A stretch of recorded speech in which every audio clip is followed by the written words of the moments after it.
Good evening, everyone. I just want to thank all of you for logging in. Today's discussion will be on water quality. I'm Jennifer Schaefer, the Senior Director of Development for the College of Medicine and Life Sciences. We are so excited to be hosting our first town hall.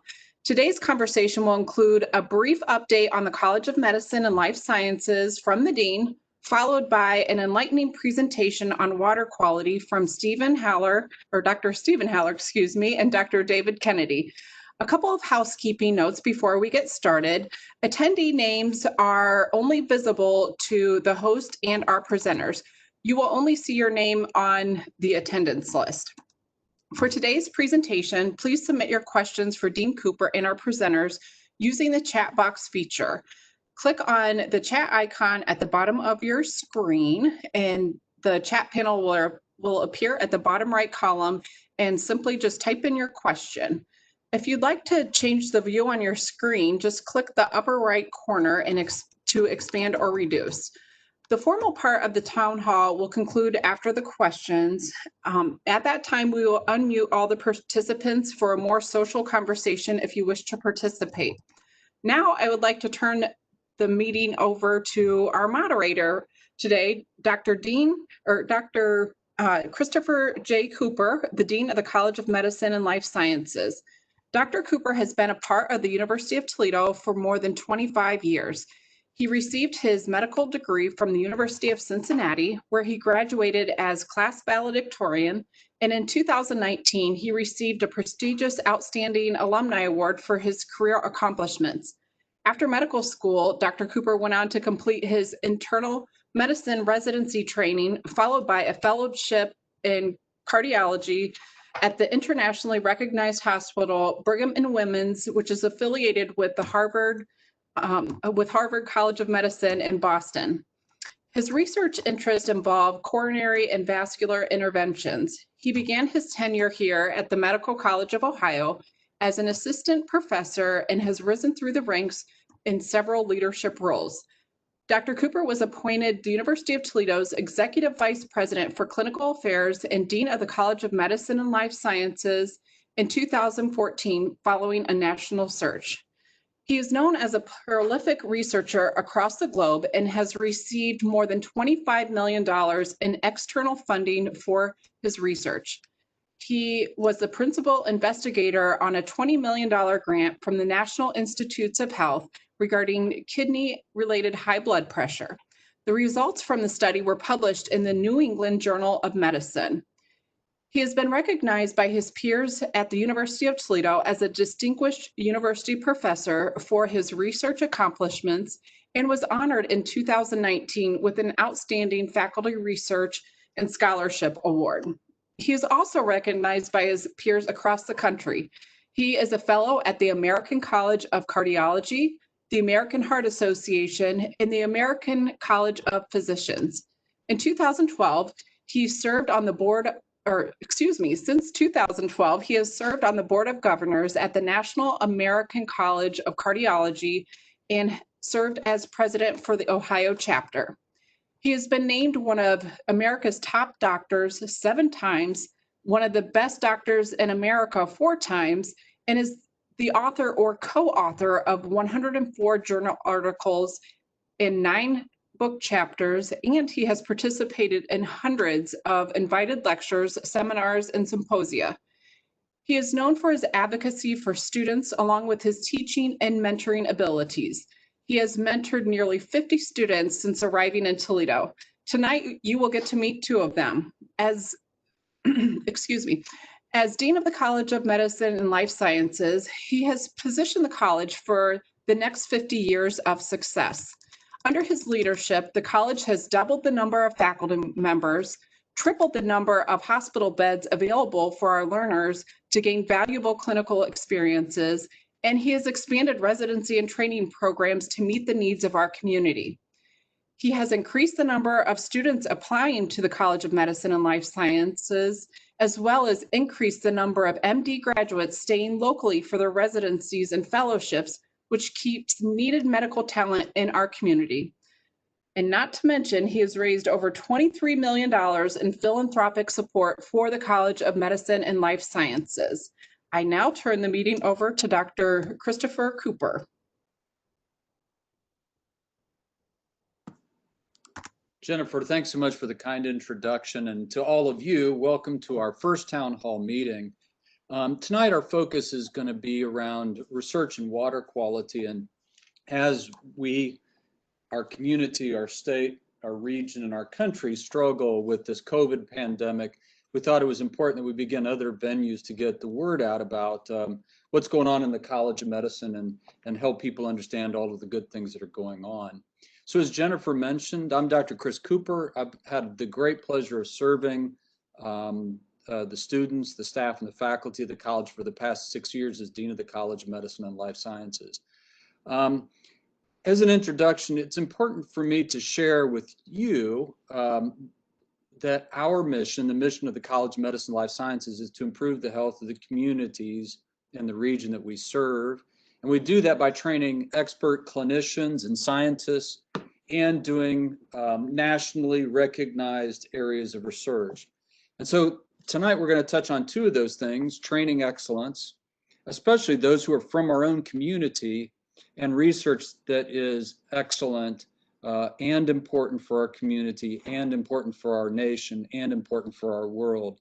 And so again, think of the context of our mission statement to help improve the health of our communities and region, and that we do that by training and by doing research as part of that, and you're going to hear about that in more detail.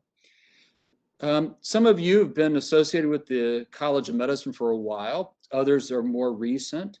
As a reminder, the College of Medicine was established in 1964. A few years later, it had its first incoming class of 32 students.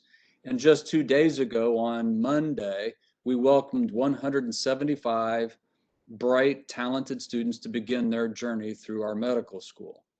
We are very excited about this year's incoming class and the students that are coming into all of our diversity of programs, the science programs, the physician assistant programs, the pathology assistant programs. We have wonderful learners.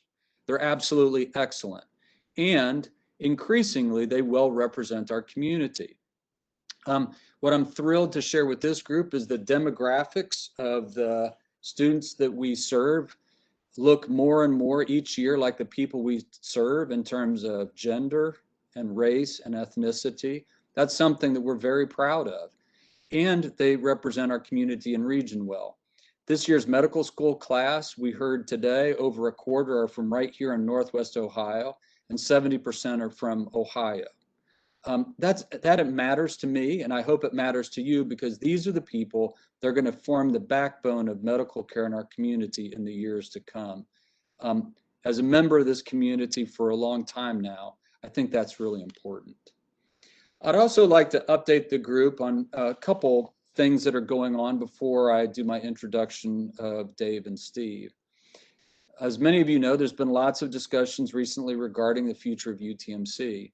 Well, we recently heard from the university that it has paused on the work of a RFP process, and that federal support through the CARES Act has provided financial relief that has allowed this pause to occur.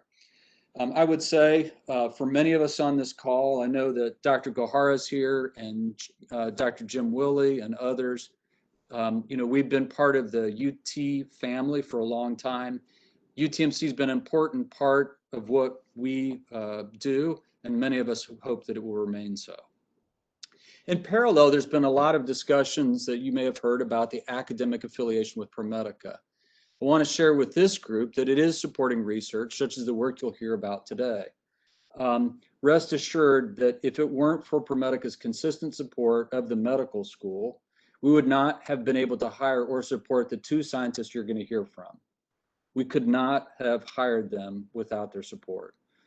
And importantly, they represent a clear trend of increases in competitive research projects in our college because of the support of ProMedica and others. Even more important is the support that ProMedica provides for our clinical medical students and our residents, which is really, really important, since the number one thing that a medical school must do is fully support the training of our learners, right? That's our number one mission. I like to say we have to take care of the kids, right? We need to make sure that, that the learners are supported. And sometimes I worry that that message gets lost. And I share it with you today because the support we provide for these young people will determine the health care that's available in our community tomorrow and beyond.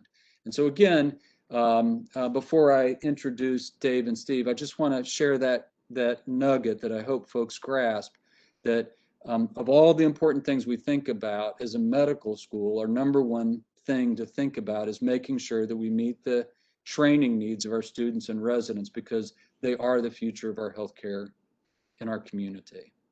So now let me go on to introduce Drs. Haller and Kennedy, who are biomedical scientists in the Department of Medicine in the Division of Cardiovascular Medicine. These two have been very successful in obtaining extramural grant research funding. They now have 12 grant awards, 12, to support their research efforts in cardiovascular disease, kidney disease, and the adverse effects of environmental toxins. And I think you'll appreciate later how those things begin to intertwine, how these environmental toxins can have adverse effect on people and their bodies. These projects have been supported by both national and state agencies, including the National Institutes of Health, NOAA, the National Oceanic and Atmospheric Administration, the Ohio Department of Higher Education, the American Heart Association, the American Society of Nephrology, and others.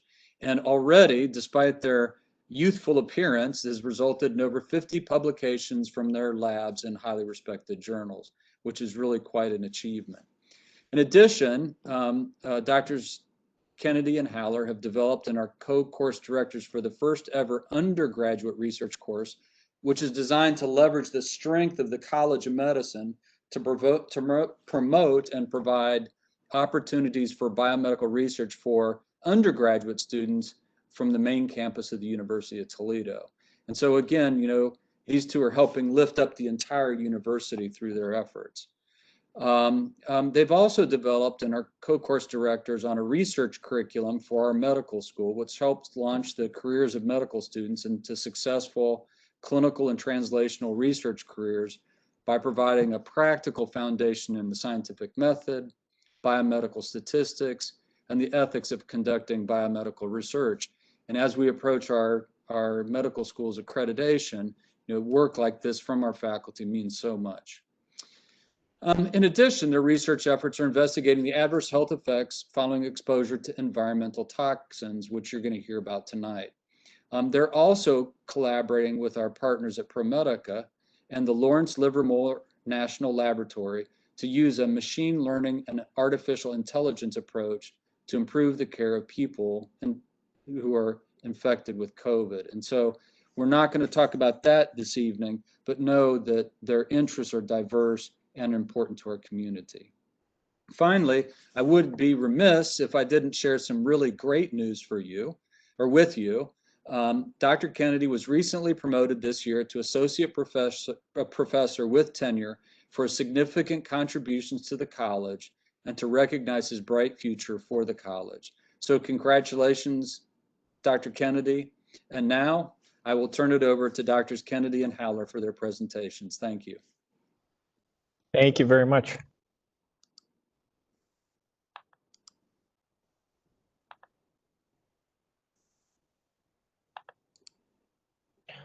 All right, thank you, Dr. Cooper. So it's a pleasure to speak with you this evening. Thank you all for attending. I think my wife is attending too. So Lauren, I love you, but you're not allowed to ask questions. I'm sure that won't get me in trouble later. Okay. All right, so this evening we're going to talk about our efforts to safeguard human health from environmental threats. So harmful algal blooms are on the rise, and you can tell here from this interactive map showing the rise in algal blooms from 2010 to 2019 that it's not just a problem in our neck of the woods in Northwest Ohio, but it's a problem all over the country. And in fact, I want you to bear in mind that this is actually a global problem. So these algal blooms, these harmful algal blooms, happen all over the world. So here is a lovely shot of the Maumee River. This was from July 7th in 2020, and I want to thank Christy Frank for providing this image. And you can see that characteristic algal bloom there. And here's a close-up of that, and I certainly wouldn't recommend going swimming there. You can see the characteristic sort of pea soup green sludge consistency of these algal blooms. And this was a shot taken last year in front of the University of Toledo Lake Erie Center. And again, note all of the green water there behind us. In the center of this photo is Casey Myers. She was actually a member of our National Science Foundation Research Experience for Undergraduates program. And then to the right of her, you have Robin Sue, who just completed his PhD work with us. He's now in his 3rd year of medical school. And to the left of her is Josh Breidenbach, who's doing some very interesting work. He's in his 3rd year of graduate school looking at the effects of aerosolized microcystin. And a lot of people get David and I confused because we collaborate on a lot of different things. So I'm here on the right with the gray hair, and David's all the way on the other end. And I'm not going to say anything about his hair because I'm a nice person, right, David? David's sitting all the way at the other end of the table from me, although he could throw things at me if he wanted, but we'll keep this cordial. So what's so harmful about algal blooms? So when you think of the Great Lakes, Lake Erie provides drinking water for up to 11 million people. It's a recreation location for 70 million people annually. And in the US, harmful algal blooms have occurred in every region. Worldwide, 40% of the lakes and reservoirs in Europe, Asia, and America have favorable conditions for cyanobacterial blooms, and 25 to 75% of algal blooms are toxic. So let's talk about the toxins microcystin. So microcystins are a group of potent toxins produced by cyanobacteria or blue-green algae, and they're found in freshwater environments. Microcystin LR or MCLR is the most commonly produced form and the most toxic form. It's a potent liver toxin with reported cases of liver damage, liver failure, and even death. And it's been characterized as a potential carcinogen by the International Agency for Research on Cancer. So what are some of the current knowledge gaps? And this is the chemical structure of microcystin LR down there on the left. So we don't know the health effects of microcystin exposure in common pre-existing disease states. So a lot of the health effects of microcystin have been studied in healthy systems, but what if you have a pre-existing condition? We do not have adequate diagnostic tests to determine organ injury. And we do not have adequate diagnostic tests of exposure. So now I'm going to go through and explain how David and I are working to address each one of these issues. So we do not know the health effects of microcystin exposure in common pre-existing disease states. So here's a recent publication from the lab from August 2019. Chronic low-dose oral exposure to microcystin LR exacerbates hepatic injury in a murine model of non-alcoholic fatty liver disease. And yes, David and I love long titles. You'll catch on to that as I go on. So basically what we've shown here is that using a common pre-existing model of non-alcoholic fatty liver disease, which is a very common liver disease, we've shown that actually even chronic low-dose exposure to microcystin makes the liver disease worse. And then following up on that, another recent publication in June of 2019, exposure to the harmful algal bloom toxin microcystin LR prolongs and increases severity of dextrans sulfate sodium-induced colitis. So basically, with this project, we were able to show that colitis or inflammatory bowel disease, which is a common inflammatory disorder of the gastrointestinal tract, we were able to show that in pre-existing models of inflammatory bowel disease, exposure to microcystin actually made inflammatory bowel disease worse. And in a recent follow-up to that, this was published in June of 2020, we were able to show that a prominent pro-inflammatory receptor, the CD40 receptor, is actually involved in the mechanism by which microcystin actually exacerbates the development of inflammatory bowel disease. And importantly, in this work, we were able to use a therapeutic or a peptide that we are designing to actually block the harmful effects of CD40 induced by microcystin exposure, and we're still developing that. But this was exciting work. We do not have adequate diagnostic tests to determine organ injury. So here's a recent publication from May of 2020, assessment of diagnostic biomarkers of liver injury in the setting of microcystin LR hepatotoxicity. So in this work, we were able to show that common markers of liver injury, namely alanine aminotransferase and alkaline phosphatase, do not actually respond to microcystin exposure. So if you feel that you were exposed to microcystin, you go to the clinic and you have these tests run, it may not actually pick up on these two enzymes. So we are actively working on identifying novel markers of microcystin-induced liver injury that can be measured in human serum or urine. We do not have adequate diagnostic tests of exposure. So this is a project that we collaborated with Dr. Dragnai Salovich on the main campus in the Department of Chemistry to come up with a method to actually measure microcystin in urine, plasma, and serum. And as a follow-up to that, this is a recent publication in April of 2020, and again, this is in collaboration with Dr. Dragnai Salovich's group on the main campus in the Department of Chemistry. We now actually have a method to measure microcystin in liver tissue. And I'm proud to report here that we actually have 2 patent applications based on our methods for detecting exposure to cyanotoxins. So now I want to shift gears a little bit and talk about emergent chemicals of concern. So this was an article published in January of USA Today, Toxic Forever Chemicals Found in Drinking Water Throughout the US. So what are these emergent chemicals of concern? Well, one of the big ones is PFAS, and again, I did not name this. Per and polyfluoroalkyl substances, or they're known as forever chemicals, used in water-resistant fabric and cookware. We also have residual drugs. These are all the drugs and pharmaceuticals that get flushed out into our water system. And finally, we've got microplastics coming from the breakdown of water bottles, plastic containers, etc. And you can see here on the right, there was a recent article in Consumer Reports, is bottled water safe? And that's all referring to the microplastics that can break down and get into our water systems. So how are we addressing this? Well, I'm very happy to share with you that David and I recently received a grant awarded from the National Oceanic and Atmospheric Administration and Ohio Sea Grant. And the title is High Throughput Analysis of Human Toxicity and Therapeutic Targets of Emergent Chemicals of Concern in Liver and Kidney Systems in Health and Disease. So the basic idea behind this grant is that we are going to determine the acute and chronic health effects of emergent chemicals of concern in human liver and kidney cell models.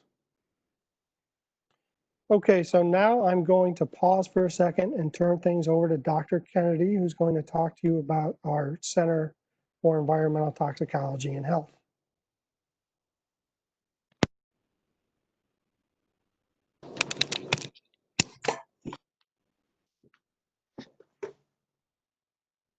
Thank you, Steve, for the introduction. Thank you, Dr. Cooper, and thank you all the attendees who are here. I know there's a few, especially Vice Chancellor C from the Ohio Department of Higher Education.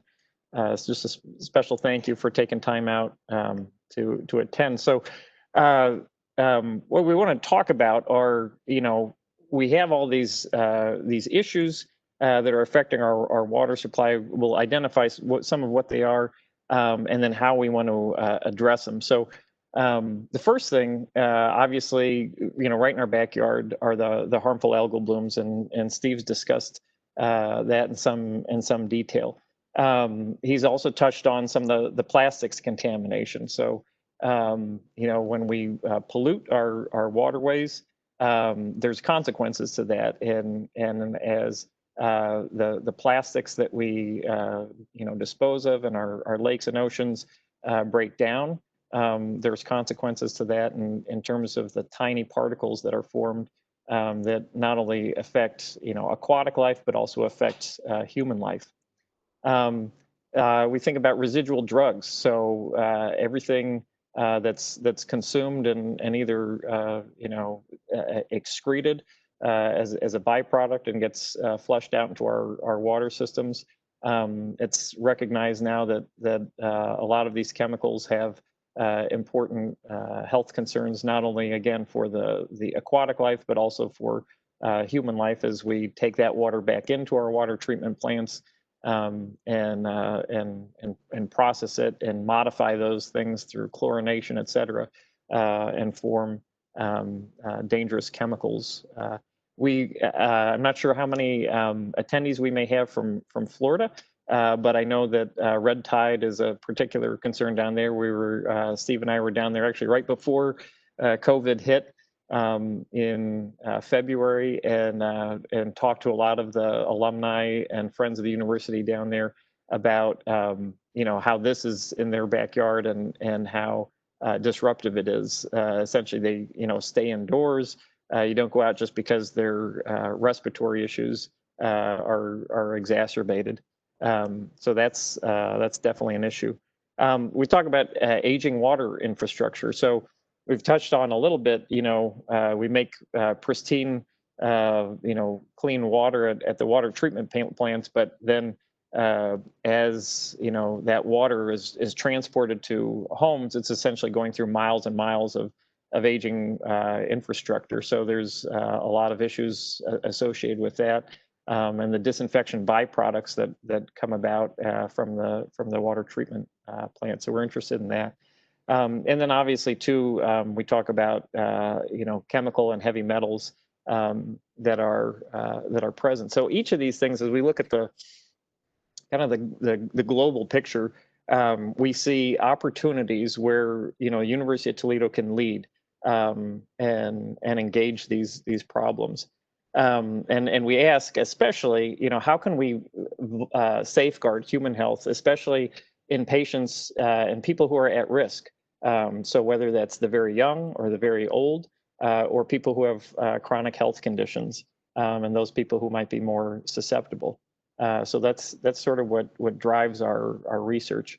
And one of the ways we do this is we got a very generous gift from the Women in Philanthropy Foundation at University of Toledo, and we were interested in not just doing things in animal models or doing things theoretically, but we were interested in really knowing what are the effects of these toxins in human cells, because sometimes it's hard to jump from the toxicology experiments that are done either in animal models or other cell systems and understand really what are the effects in humans. So what we propose is that we would create a bank where we could get primary cells donated from patients, from biopsy samples, et cetera. And we could use those cells and grow them up in ways that are reminiscent of the environment that they're in our body, so that we could do some high throughput molecular genetic and metabolic analysis. So we take actual cells in their as close to their native environment as possible, and then we screen them for the toxins that we're interested in. And in addition to that, we can do this in a very high throughput way because of the ability that this center gives us to do things across not just one at a time, but in hundreds of samples simultaneously. And our goal for that is to eventually develop actionable targets that we could either use for prevention, diagnosis, or treatment of the disorders that occur through these different chemicals. So that's sort of the workflow that we use. And we are putting that to action in 2 new studies. So we're very fortunate to get support from the Ohio Department of Higher Education and Sea Grant to look at what we call deep phenotyping of cyanotoxin exposure in at-risk populations. So when Steve and I first came, we wanted to develop a repository so that we could go in and look at patients who have different diseases and determine, whether or not these people are at risk. So when the patients consent to donate tissue samples, it could be either blood samples or biopsy samples, et cetera. We've been able to leverage that and can look in those samples and to determine, compared to people who are healthy or who don't have a certain condition, are you more susceptible if you do? So that was one exciting study. The second is a study looking at novel microcystin degrading bacteria. So we're very fortunate in our Department of Medical Microbiology and Immunology, which is really right on the same floor as the labs that Steve and I share, to have some phenomenal microbiologists. And one of them is Dr. Jason Huntley, who did some really cool work to do the ultimate turning, making lemonade out of lemons. So he went out into the lake and found bacteria in our own lake that actually degrades toxins like microcystin naturally. So through his leadership and efforts, we were able to form a collaboration where we said, hey, if these things can do it out in the lake, could we also leverage this and come up with a therapeutic for people who may be at risk? And so we have some exciting data showing that this is feasible and potentially effective. And so we'll be doing that study over the next 2.5 years in collaboration with Dr. Huntley. So two exciting studies again where we are going to use our high throughput approach. Just would like to highlight some of the results that we're getting. So so far through the different investigators who are in our water task force, but particularly with the laboratories that are receiving Ohio Department of Higher Education funding, we've been fortunate to receive over $1.4 million in funding for health-related research. We are very proud to be the first group to evaluate the effects of microcystin in common settings of pre-existing disease. So typically up until now, things have been just focused on what happens in a healthy setting. But we think it's important to concentrate on people who are at risk or vulnerable.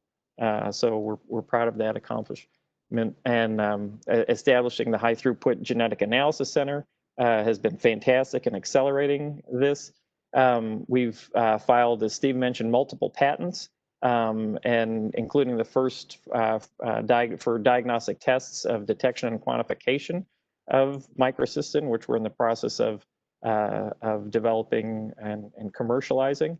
And then again, to give credit to Dr. Jason Huntley, who has filed a patent for his method to remove microcystin from the water supply using the probiotic bacteria. And then especially we don't work in a vacuum. We have important collaborations and partnerships, and we've worked closely with not only our Lucas County Health Department, the Ohio Department of Health, the Centers for Disease Control. We've had some really exciting partnerships with ProMedica, and then would also the Women in Philanthropy Center, which has helped provide funding, and the U.S. Department of Energy, which I'll highlight here a little bit, which is that we have some really unique partnerships, and these are important for us scientifically, but really they allow us a couple things. They allow us incredible capabilities that are really world-renowned. So I've highlighted on the screen here Lawrence Livermore National Lab in Livermore, California. Pacific Northwest lab up in Richland, Washington, and Los Alamos National Lab as three of the labs that have been really helping us to drive and advance each of these projects. But what's key about this is that these are incredible opportunities, not just for us in driving the science, but for our students. That our students have the opportunity to interact with these scientists and have been with us to go out and visit the labs, are on the WebExes and things like that. There's important opportunities for their training and development that we have, which are really just exciting and would like to highlight.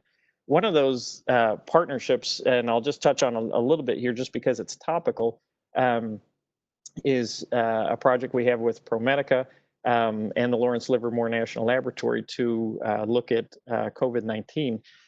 And essentially, this follows up on some work that we are publishing on looking at, and a lot of people have talked about, pre-existing conditions in vulnerable populations being susceptible to the SARS-CoV-2 virus. And since that's sort of a theme of what we do is looking at who's susceptible, who's at risk, we took these same tools and applied it to COVID-19 and are really excited. So with the partnership that we have with ProMedica and Livermore, we will be able to do some really incredible and exciting research in terms of advancing who with COVID-19 is most at risk and susceptible. We know there's a lot of a wide variety in responses, and we have a really powerful way to look at that in a called a big data fashion. So that's an exciting thing that's going on right now. And in terms of our students, Steve and I have been fortunate over the last 5 years to train over 50 undergraduate, graduate, and medical students. They've achieved over $15,000 in student training awards. And I just highlight here some of the conferences that they've been to and presentations that they've had that at national conferences that they've gotten travel awards or speaker awards for, and it's really an impressive list. And importantly, and especially importantly now, these students have had the opportunities to go and present their work in over 12 national presentations in 9 states. So we're not just keeping the knowledge here, we're disseminating it in a critical way. And obviously COVID-19 has impacted this quite a bit now, but we still maintain active presences at national meetings. It's just over things like WebEx now. And we really wanted to highlight, put some names and faces together. So we were proud again. Now this was, again, don't be scandalized. This was pre-COVID-19. So this was 2 years ago, the class of master's students. So these are Toledo people. So 9 students from Toledo who came here, did work in the lab, and all 9 of these students are there's 8. I'm sorry, there's 8 here, but there was another one missing, who are now in their second-year medical students. So this was incredible success, and we really celebrated that. And actually, this year we just added 4 more. So it's kind of a neat success story of the fact that when we look at the problem that's going on, even though it's a global problem, it certainly is right in our backyard in terms of harmful algal blooms. And again, we don't want to be known as just the people who turned off the tap and walked away. We want to be known as the people who came up with solutions. Students love that. They are really attracted to that. They want to be part of a solution, and especially they want to be part of something that is in their, happening in their own backyard, but that has global implications. And so it's an exciting environment to be in. Steve and I joke that we've been doing cardiovascular research for almost going on 15, 16 years. And it was, getting students to get excited about a certain steroid or hormone was always, difficult. When we started doing microcystin, all of a sudden the students were coming out of the woodwork because they see this and they identify it. They want to make a difference, and it's exciting to see them, go into our medical school and be homegrown, physician scientists. What we'd like to just touch on now is taking this to the next level. On the graphic you see on the right, we kind of show the investments that have been made that have helped make this possible throughout. So the high throughput genetic analysis instrumentation center with women in philanthropy, industry support has kicked in. The College of Medicine itself has pitched in money. We've leveraged, all those resources to get additional money from the National Science Foundation, NOAA, State of Ohio, an Ohio Sea grant, and we really want to grow and the laboratory and expand these opportunities for students. So, one of the things that we obviously are focused on is creating endowments, which help things run long term. Funding comes and goes in cycles, and it's important that we have something that's sustainable, that, when we have technicians or postdocs or students, that we have at least a baseline of funding that can help weather the ups and downs of grant funding. So we want to, Steve and I are old. I can't believe how shiny my head is now. And we need to, we'll be retired, but we need to train the next generation of scientists, and let them, tackle these problems, to give them the tools to do that. We want to do this to expand our training and response capabilities to all the threats that we talked about, but particularly in vulnerable populations. That's really what our thrust and focus is. And the mantra that we talk about is prevention, diagnosis, and therapy. And so obviously prevention is the one of the best things and best focuses. What is it that we do that allows prevention? Well, we create knowledge. We create, if no one knows that a particular population is susceptible, that population, whether it's women who are pregnant, people who are aged, people who have a certain comorbidity or condition, we can't give guidelines like through the WHO or the Ohio Department of Health to prevent those people from exposures that they might not know are dangerous.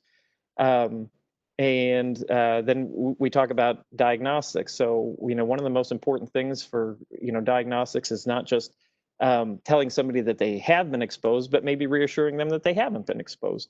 So that's an important part of the triangle. And then therapeutics, obviously, if people have been exposed, if they are affected by any of these things, we want to come up with new tools to help physicians and healthcare providers to help those patients.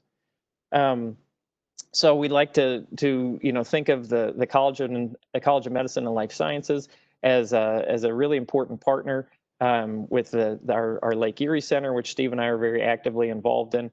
And we really think we have an opportunity to make University of Toledo a premier center for environmental toxicology and health. So this is really it's an incredible opportunity. I touched on a little bit about the water task force that we're involved with at the university. And that's over 50 interdisciplinary faculty throughout the university. So it's College of Medicine, Law, Public Policy, Chemistry, Environmental Science, Engineering. All these people, we get together regularly, at least once a month, to talk about our science and what's going on, to work on projects collaboratively. We mentioned Jason Huntley. There's Dr. Dragna Salovich that we've mentioned in chemistry, Dr. Young So and Daiwook Kang in engineering. And a number of other investigators who come together and look at these problems that are complex in a broad and diverse, complex way. And we've been really fortunate to receive, not Steve and I, but the entire water task force, over $50 million in external funding from a lot of the agencies that are highlighted below, and really would like to call out the state of Ohio for the leadership that they've provided, especially the Ohio Department of Higher Education, which has been really phenomenal. With this, we'll just say thank you, and again highlight some of the students who have made this possible. Some of them are even on this call. Apurva Ladd is one of the really talented PhD students. She's wrapping up her PhD here soon. She does all the pre-existing liver disease work.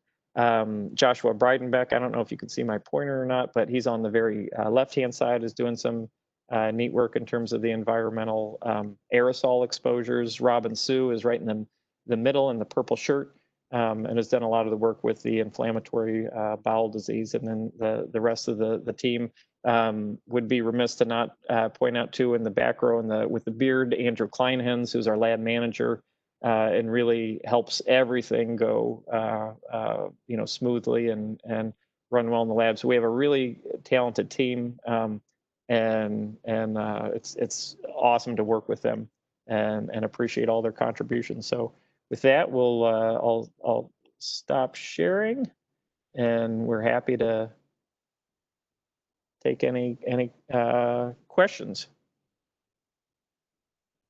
All right. Thank you so much, Steve and Dave. If you could answer some of the questions in the chat box, and then I've got a couple that came in ahead of time. Sure. Can you see the chat box? We can. Someone made $1 million donation. That was really generous. The check should go to J. Kennedy, David J. Kennedy. Gotcha. So let's look through. Okay, the first question I'm looking at are traditional at-home water filters, such as Brita, for instance, sufficient to remove microcystins from the water supply? So the answer for that is it's kind of two parts. It depends on what kind of water filter that you're talking about. And is my volume okay and everything? We're good? Okay, great. So no, Brita water filters will just the activated charcoal filters alone, if that's what you're talking about alone. No, that won't remove microcystin appreciably. It's reverse osmosis is what you need, and those systems are about could be $100 to $200. Dr. Glenn Lipscomb in our College of Engineering is one of the experts on that. And we wanted to really, kind of call out our friends and collaborators. So Glenn is one of them, and has shown that even the, just the standard reverse osmosis systems that you can buy at Lowe's or Home Depot are sufficient for removing toxins. So that's that. I see another one. Additionally, did the problem of algal blooms exist before criteria was established for healthy liver enzymes?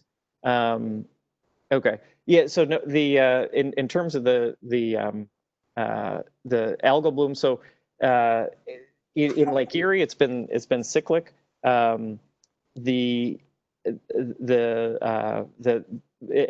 periodic. So there were blooms that have occurred in the lake. They've certainly been worse recently. We know the 2014 water crisis, but the bloom levels and the problem of blooms really didn't have anything to do with the liver enzyme levels or anything like that. Those were criteria that were established. The safe drinking limits were established by the World Health Organization and more recently the US EPA. And so, yeah, it didn't have anything to do in particular with human liver enzyme levels. If that, oh, go ahead. So Dave, I think the other important point of the research that you're doing is that when you do this research in animals with liver disease, right, you use highly purified water with no microcystin in one group and then microcystin in another group, so you can take out the environmental effect of microcystin and just look at what they're getting, right? Yep. So it's not contaminated by the water from Lake Erie. Exactly. Yep. Yeah. These are very, controlled situations. So, and I think Steve has a couple questions that were posted before the session, and if Steve, if you want to. Sure. So one of the questions was, are there any accurate ways to predict when an algal bloom will occur based on precipitation weather, average agricultural tillage, and spraying? So we actually have our director of the Lake Erie Center, Dr. Tom Bridgman, actually monitors this with sensors out on the lake, and particularly he can monitor bloom activity. The National Oceanic and Atmospheric Administration, or NOAA, has some pretty powerful predictive modeling for this to monitor phosphorus and bloom activity. And another question was, how much of a role do municipal sewer overflows have in algal blooms? So the wastewater treatment plants actually contribute less than 10% actually to the algal blooms. And David, I think there were a couple more that you had. Yeah, there were a couple other questions. So one was the cell-free systems. I want to say there was a question. Let me just grab the sheet here. I'm throwing this down. So the question was, how feasible do you think cell-free systems will be in eliminating the toxins and other harmful chemicals produced by these toxins? So I'd really like to just highlight the work of Jason Huntley for this, because by cell-free system, that one of the things that he's done is in addition to identifying microbes which might degrade the toxin, he's interested in identifying the enzymes that are involved so that you could make a tablet essentially to purify water. So I think it's very promising, and again, would just like to highlight his work and give a shout out to him. I don't know if he's in attendance tonight or not, but Jason Huntley's doing some neat work in that area. Another one, back to the more the agriculture side, was if the question was, do you believe CAFOs are non-sustainable business models? Why or why not? So a CAFO, for those who are not as familiar with it, is a concentrated animal feeding operation. So these are essentially like great big feedlots for beef or pork or poultry. And this is it's a complicated issue, and since it has to do with manure, I may be stepping in it.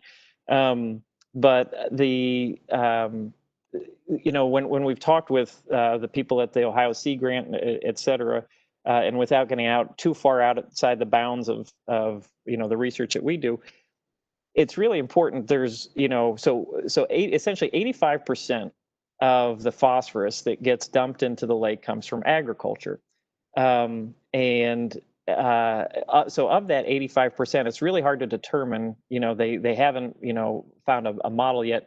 What comes from essentially manure, concentrated manure? What comes from runoff fertilizer? But the principle is that the farmers who interact with other members of our water task force, they really aren't interested in spending money that they don't have to spend. So if you can educate them and say, look, 90% of what you're applying in terms of fertilizer is just ending up in the river anyway, and you can apply 90% less, they're happy because that's less money that they have to spend. So we have a lot of neat work with the Water Task Force, placing sensors outside of agricultural lots to monitor how much runoff is coming off and the phosphorus content. And that's important to educate the farmers. The other point of this is that these concentrated feedlots, essentially, right now they're a huge problem because of the concentration. But there are researchers, again, at the University of Toledo who are looking into ways to distribute that manure to other areas that can use it as fertilizer. So they see this as a win-win, because essentially, if you can get the agriculture to reduce the amount of fertilizer that they're applying, then to take something which in concentrated form is an enormous problem that's contributing to the phosphorus, and distribute that, and now take that back to the farmers and let them apply that in a less concentrated way.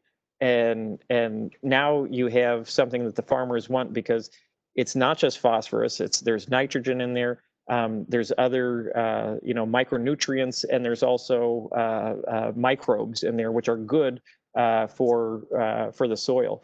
So the farmers who have kind of converted over to this have seen good results. It's good for their bottom line, it's good for the environment, and it's it's sort of a win-win. So again, this isn't our wheelhouse, so to speak, but it's an opportunity for us to highlight the neat work that University of Toledo is doing in these problems.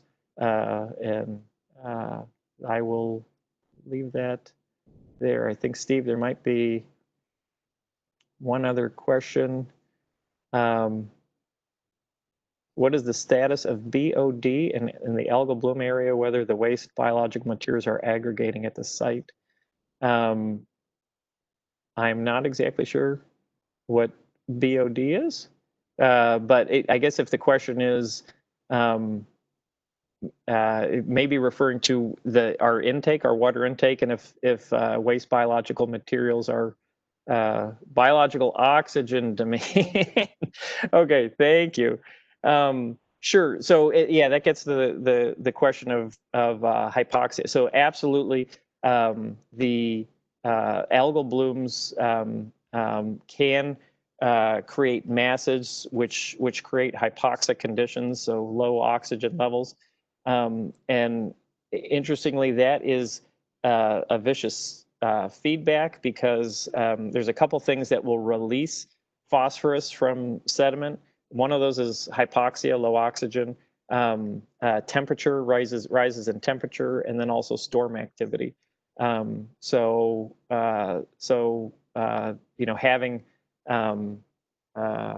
having any of those, exacerbating any of those factors makes it bad. Steve, I think. I just want to throw in here too that if you have any questions later, please feel free to email us, reach us. I'm sure Jennifer can pass along our contact information. Any complaints should go to david.toledo@utoledo.edu. But seriously, if you have any follow-up questions, please reach out to us. There was a question about plastic pollution in Lake Erie. I would say there's not enough research right now to adequately quantify that. We're actually just kind of getting the methods and detection around some of the cyanotoxins. So I would say that the jury's still out, but it certainly is something that is important to us to find out. There's a question on fluorescent imaging of microcystins. Has it already been done and used as a measure of efficacy in the future treatment methods? So I don't know, Steve, if you want to comment on that, and just about the stuff that Dragon's doing. Yeah, so we are actually working on some imaging studies with some of our liver, our pre-existing non-alcoholic fatty liver disease model, where we're working on imaging microcystin in the liver so that we can see where it's accumulating. And we're actually also collaborating with some of the national labs to help out with that technology as well. Yeah. Any other questions? Now's your chance. I want to thank everybody for participating. Steve, Dave, Dr. Cooper. Dr. Cooper, do you have any final remarks? I would like to congratulate and thank Drs. Haller and Kennedy. even though they've got their name tags reversed on their pictures, they're really good guys and very, very smart. You know, David is a local kid, done well, graduate of St. Francis High School. Steve is a local kid, done well, graduate of Swanton High School. And I really think this underpins this notion that if we want to serve out our mission to improve the health of our communities and region, we have to attract and retain local talent. And we do that by supporting them through their educational process. We do that by, in this circumstance, also supporting their research endeavors. And again, I think for the folks who are on the line tonight, know that we really are true to that mission. And we really appreciate the fantastic work that Dave and Steve have done.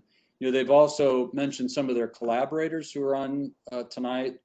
I know that Dr. Huntley, they've mentioned, Dr. Mira Gohara in pathology, Dr. Nikolai Madyanov in physiology, pharmacology. I know there are others on the line tonight, but you know, to do this type of interesting work really takes a talented team of people, a cross-disciplinary team, and I couldn't be prouder of all of these people who add to our mission. So thank you all so much. Thank you. Thank you. And I appreciate Steve and Dave. They are so incredible as alumni of the institution, being engaged, and also we appreciate hearing about your discoveries and advancements. So we hope to hear more from you in the upcoming year. This town hall series is something that we talked about in the college, and we would like to host these presentations on a monthly basis. So if there are any topics that you wish to hear about, please let us know, and we will try and work to get a town hall set up around that particular topic. For now, I just want to thank all of you for attending, and stay in touch with the College of Medicine and Life Sciences, and do everything to stay safe and remember the safety of others. Take care. Bye-bye. Thank you. Thank you, everyone. Thank you, Dr. Gohara. Yes, thank you, Dr. Gohara.